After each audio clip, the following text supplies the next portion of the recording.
rocket thrusting up into space, and inside it, not men, but the eyes of men, prepared to see further than ever before into the dim reaches of the universe. Of them all, this is perhaps the most strange and amazing journey.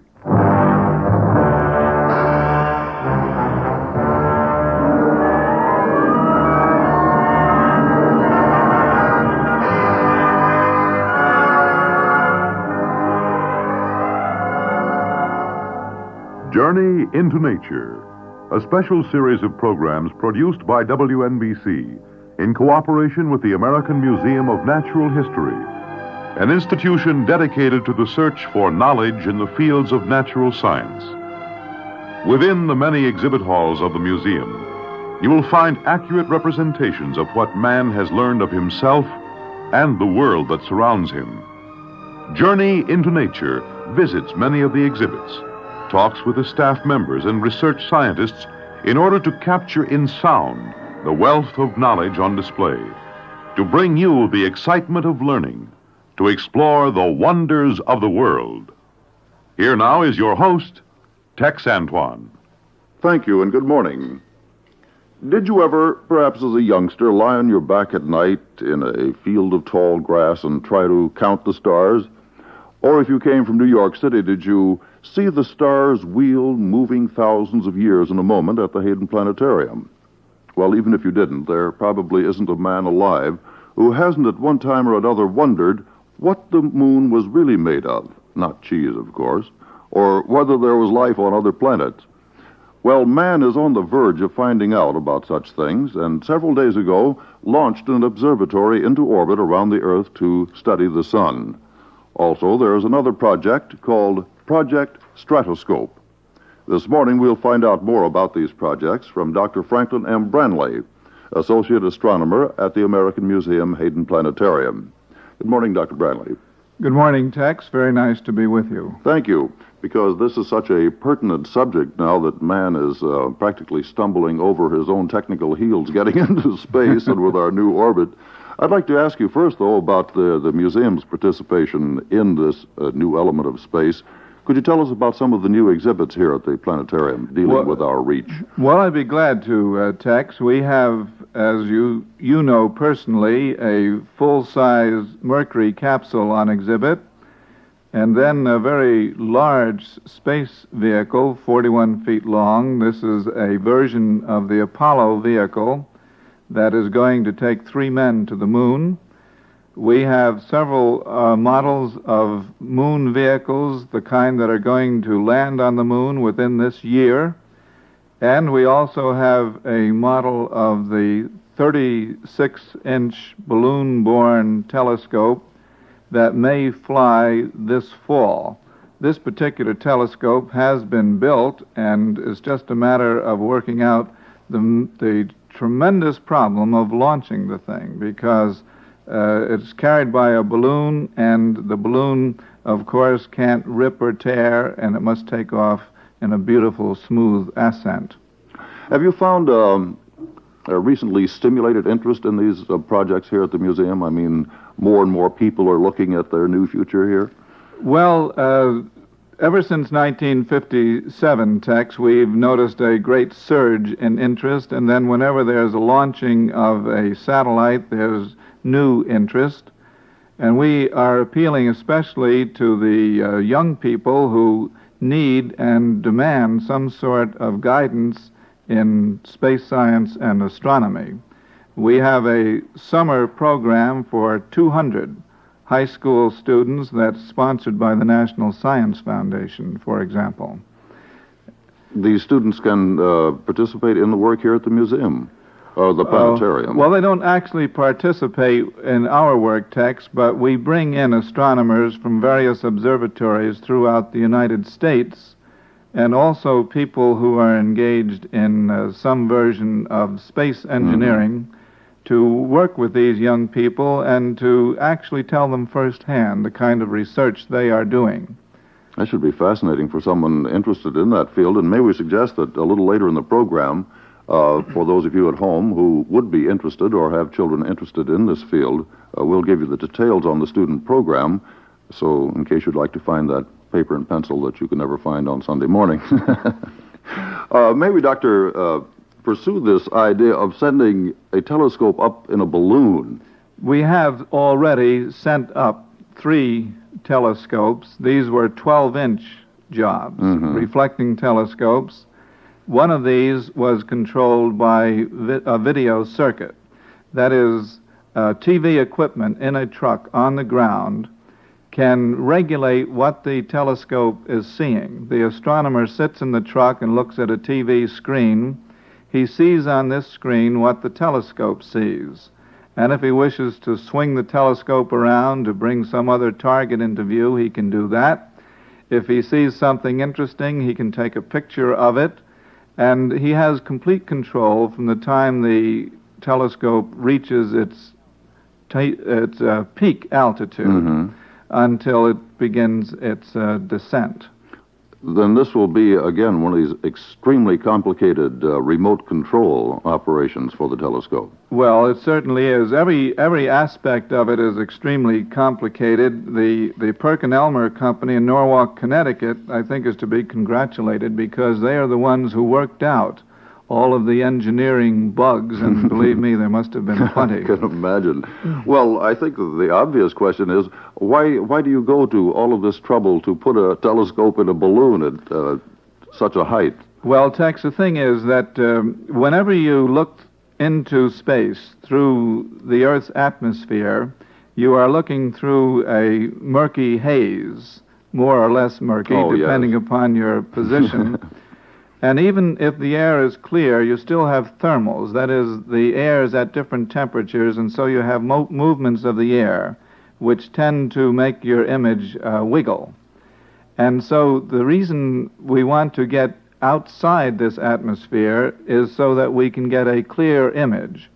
And at 80,000 feet, which is the altitude to which these telescopes are carried, you're well outside the dense atmosphere. Actually, 1/2 of all the atmosphere on the Earth is within 1,800 feet of the Earth.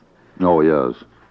Well, here again, finding man's position, I think Colonel Glenn certainly reestablished man as an important element in our new space program, that man's abilities. The clearness that you accomplish at 80,000 feet without a man directly there, would this be dissipated through your mechanical transmission, or would it eventually be better to send a qualified man, to go along and look directly into the telescope? Well, there isn't mechanical transmission of the pictures that we end up with, because the camera is carried in the equipment, and the TV equipment is used only to control the attitude of the telescope and to focus it and to bring it around to see different objects such as planets or the sun or stars or the moon, or even to look back at the Earth and take a few self-portraits. Well, with this amount of equipment going up in the balloon, again, you approach that problem of getting it all back down again to be used again, if possible. Yes. What is the procedure there? Does it just go pow and you lower it by parachute? No, you release some of the helium, and thereby the weight of the equipment is greater than the supporting ability of the balloon, and so gravity slowly pulls the equipment down, and then a parachute does open to lower it down so that the impact isn't too great. By the way, the entire operation of Project Stratoscope is under the auspices of Princeton University. And this summer, as part of the program you mentioned earlier, we're going to have Bob Danielson here. And Bob Danielson was one of the men who worked with Schwarzschild down at Princeton on the Project Stratoscope. So we can learn the story from the horse's mouth, so to speak. That sounds like a wonderfully exciting point. And Dr. Brandley, before we continue with the other projects into space, may we pause here for just a word from the American Museum of Natural History concerning the student program. This coming summer, the American Museum Hayden Planetarium, in cooperation with the National Science Foundation, will offer an intensive training program in astronomy and space science for 200 high-ability secondary school students. These young people will have the opportunity to study with outstanding astronomers and space scientists and to make field trips to nearby observatories. The program will run from July 9th to August 3rd, with the students meeting 3 mornings a week at the planetarium. If you know a high school student who would be interested in applying for this unusual free opportunity, why not suggest that he or she ask the principal or science teacher at school for an application form? Or you may write directly to the planetarium, but be sure to enclose a stamped, self-addressed envelope. For an application form for the special high school program in astronomy, write to Dr. Franklin Brandley, American Museum, Hayden Planetarium, 81st Street and Central Park West, New York 24, New York. Thank you. We're having the pleasure this morning of talking with Dr. Frank Brandley, Associate Astronomer at the American Museum Hayden Planetarium, and telling us the many facets and efforts of man to expose both his physical body and his mind and his intelligence into the field of space. The orbiting of mechanical observers, as we have been quite successful in doing. Doctor, could you kind of take us back? We are having so many of them flying around now that I forget the exact sequence. Of the Explorer group, would you say that's when we got sophisticated equipment up there? Well, I think we had pretty good equipment up with our first satellite way back in 1958, in January 58, because that was a satellite, if you recall, Tex, that revealed the presence of the Van Allen radiation belts. That is, they came to be called the Van Allen belts after we learned a bit more about them. And then this whole series of satellites has continued to become more and more sophisticated. Last year, the Explorer 12 found out a little more about these radiation belts, and we discovered that they aren't the Van Allen belts after all, in the sense that they are separate belts, but there is a region called the magnetosphere, which contains radiation particles of different levels, protons and electrons primarily. And every launch that we make, we get a little more sophisticated, and the equipment becomes more adaptable to the problems that we want to explore. Mm-hmm. I guess as much as anything else, it's a case of figuring out what you want to find out before you send the satellite up, isn't it? Well, it has to be, you see, and then this is why it's so important to get men into space, too, because when you send up mechanical equipment, this equipment must be designed to find out something that you suspect is there. And with a man, you send up a sensing instrument, if you want to be crass about it, that can pick up the kinds of information that you're not even looking for. Oh, that's true, you see. Adapt to the condition. Yeah, and this is one of the big advantages of sending a man into space, because actually, as we know, there are a good many disadvantages to sending a man into space. The problems of just keeping him there and alive, of course. Well, they have taken the next step just recently with the OSO, or Orbiting Solar Observatory. Could you tell us exactly about this very sophisticated piece of equipment, apparently? This is a dreamboat as far as satellites go, because it's behaving so beautifully. It was predicted, it was anticipated that this satellite would have a life of about 6 months, because, you see, in order for this satellite to be effective, it must be aimed directly at the sun. And somebody has said the accuracy of pointing might be compared to zeroing in on a penny at a distance of 1 mile. And in order to do this, there are 6 small hydrogen jets on 3 arms that are extended from the main part of the satellite.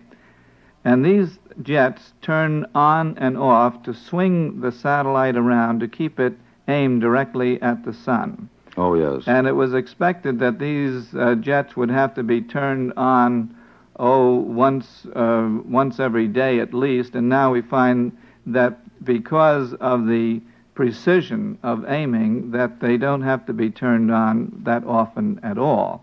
Oh, this will prolong its useful life then. So we expect that it'll stay up there for a good deal longer than 6 months.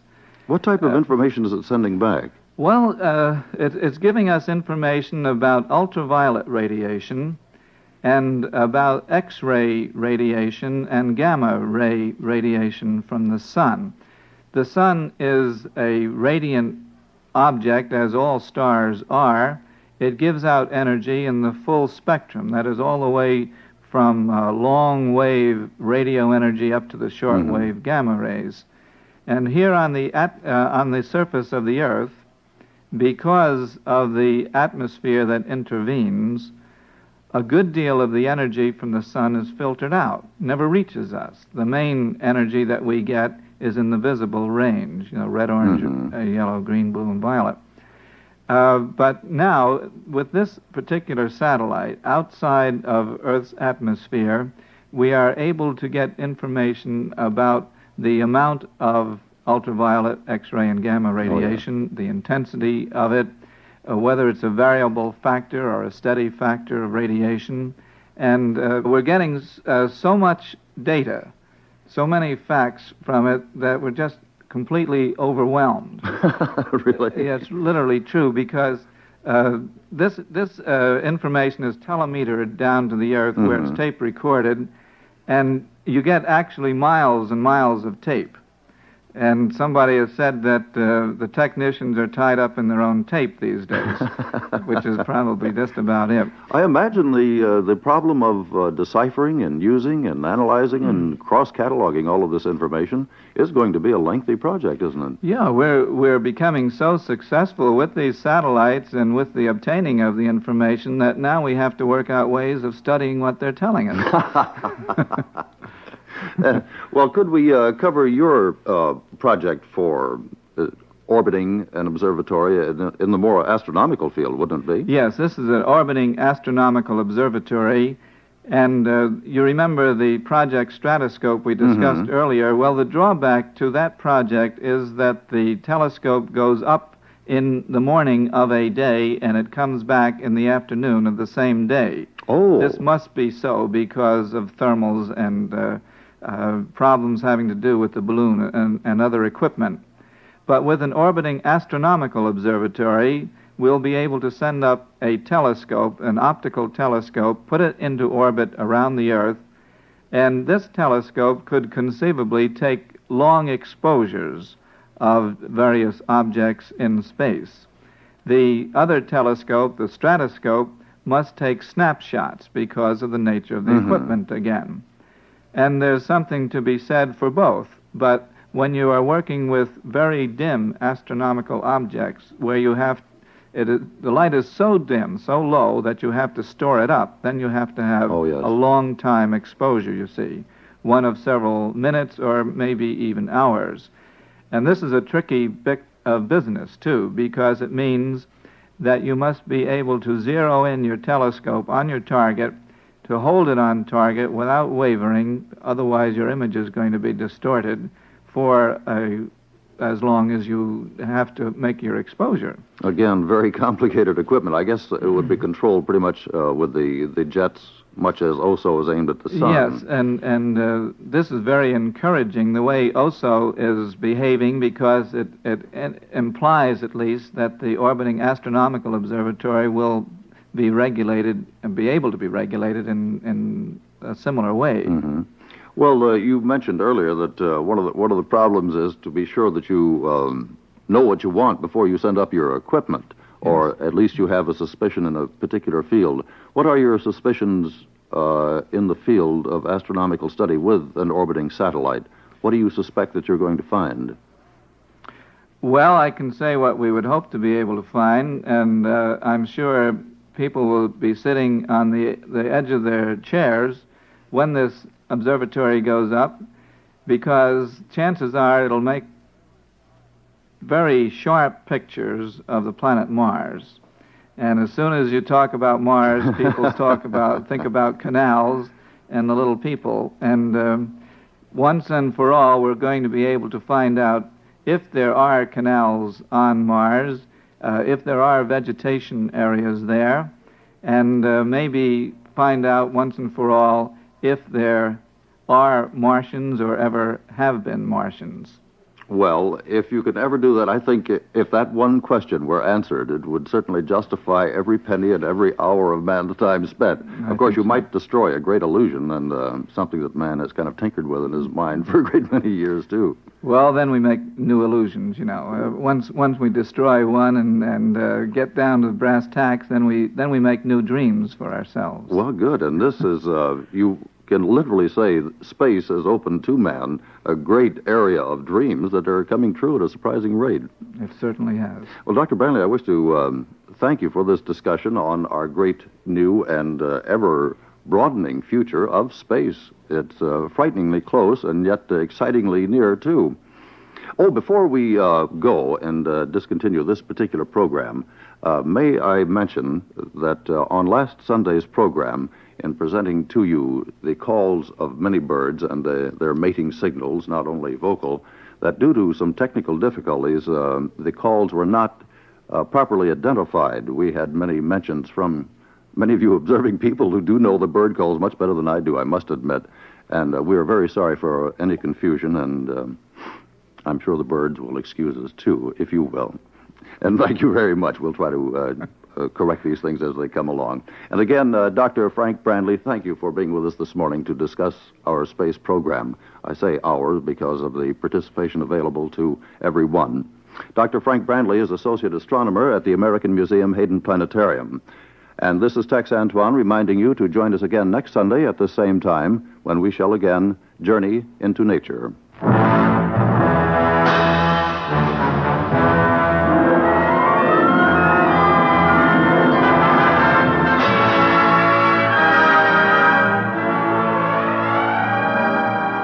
Journey into Nature has been a special program produced by WNBC in cooperation with the American Museum of Natural History.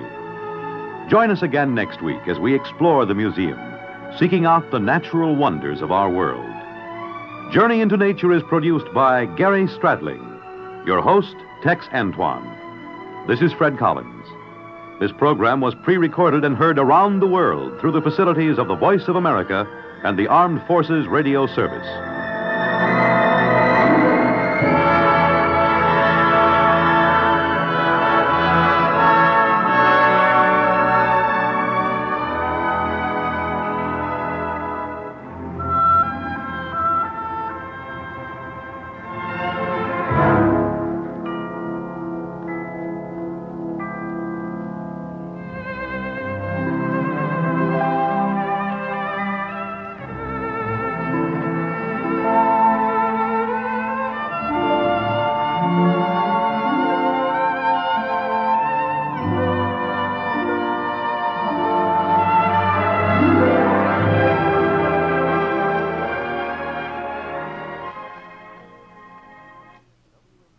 The WNBC Farm Journal, heard every weekday morning, Monday through Saturday, from 5:05 till 5:25 here on WNBC 660 on the radio dial, provides early-rising suburbanites with invaluable data on the care of gardens, lawns, shrubbery, trees, and plants.